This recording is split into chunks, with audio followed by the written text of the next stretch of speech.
Түлкі, тасбақа және кене ертегісі. Ертеде түлкі, тасбақа және кене дос болыпты.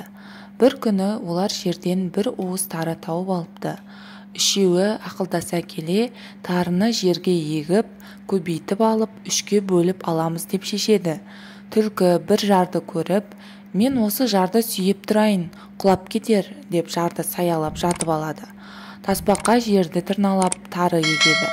Ал кене піскен егінді жиып алады. Олар көп тары алады. Олар түлкіні шақырады.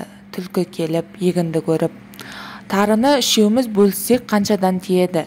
Аз мөлшерде шығатын шығар. Одан да үшеуміз жарысып, кім озса егін соған бұйырсын, дейді. Мақұл деп үшеуі қатарласып бір жерге келеді.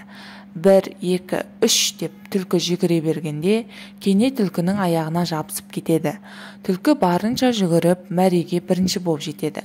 Сонда кене, «Әй, мені басып өлтіресің бе?» деді. Түлкі, «Сен қашан жетіп алғансың?» деп сұрайды. Кене, «Сен бағана 1, 2, 3 дегенде-ақ мен келіп қалғанмын» деп жауап береді. Екеуі дауласып жатқанда ентігіп тасбақа келеді. Тасбақа, «Әй, түлкі, мен бір пәле көріп келдім. Жаңа маған 2 қара бүркіті және тазы иттері бар ат мінген 2 адам келді. Түлкі жолдасыңды тауып бер деп мені қорқытты. Түлкі, мен сен туралы айтқан жоқпын.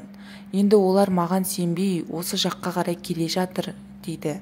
Түлкі, «Мені айта көрмеңдер» деп жалынады. Түлкі, «Мына тарыны екеуің тең бөліп алыңдар, мен сендерге ризамын.